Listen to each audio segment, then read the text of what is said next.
Hi everyone, my name is Anais and today I am bringing you some horror book recommendations. So this is a part of the Lonely Genres Book Club, and the Lonely Genres Book Club is a book club run by myself and Sarah from SarawithoutanH, where every 2 months we pick a new genre which we feel isn't discussed that much on BookTube, or a genre which we personally haven't reached out for and would really like to. And for the past slightly more than 2 months we've been reading the horror genre. So you may have been wondering what happened to the book club, because we kind of disappeared for a while, but you know, it was Christmas break and it took a while to get things back together, but now we're back on track, and a new genre will be announced very soon, and we'll be having our live show for our horror genre some Saturday coming. I'll put the time on the screen. So we will be having our live show for the book BIRDBOX, which is a psychological thriller. It's very scary, it's very gripping, so you still have time to read it if you would like to and join us for the live show. It should be a really good one, and there's lots to discuss about the book, and the live show will be held on my channel, so be sure to tune in then. Before today, back to the topic at hand, let's talk about some horror book recommendations. Now, if you know me, you'll know that I am not one to reach for the horror genre. I'm not a fan of gore, I'm not a fan of very psychologically taxing stuff, I'm not a fan of, you know, having nightmares about books and films.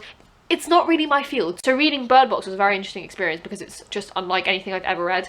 But I found it quite difficult to think of some book recommendations for this video because, you know, haven't read any. But then I remembered Frankenstein by Mary Shelley. Now this is a book I read a very long time ago, and I feel like it's one of those books that people know of and people know the story, but people haven't necessarily read. And it's actually a really short book, and the story is kind of really revolutionary for its time, so I would recommend that one. So I'm guessing most of you are already familiar with the story, but for those of you who aren't, Frankenstein follows our main character, Victor Frankenstein. Common misconception, the name Frankenstein comes from the scientist guy, not the monster. Everyone seems to think it's the other way around, but it's not. So this book is about a young scientist who does an experiment on human nature and tries to create a human and tries to create human life, and it goes grotesquely wrong. Terrible things happen as a consequence of this, and it is kind of a typical gothic horror novel. So if you would like to read something a bit out of your comfort zone but a story you are familiar with, I would definitely recommend it.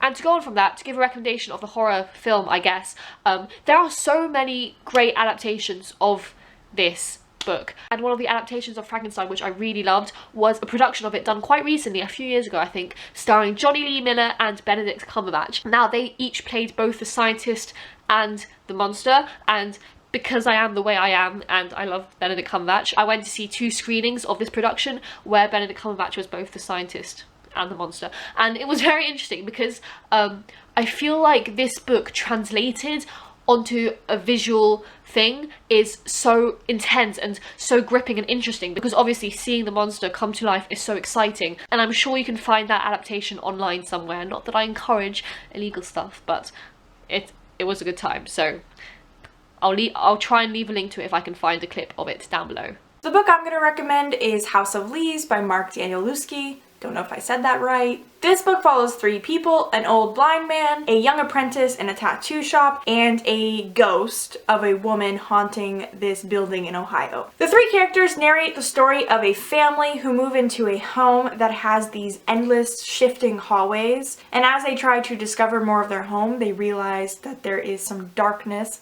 lying within. If this plot sounds confusing, don't worry, I'm confused too. This is kind of the best I could get from Goodreads and from what other people had said about the book without spoiling myself. It's written in a really unconventional way with a lot of footnotes and strange page setups. I really enjoy reading books that have sort of an interesting setup, so that's kind of what drew me to this book, and I think the plot sounds really interesting. Again, I'm not really sure how the narrators connect to the family, but I think it would be cool to find out. My next recommendation is a book which I would really like to read, and it's one that I've heard a lot of stuff about, a lot of buzz.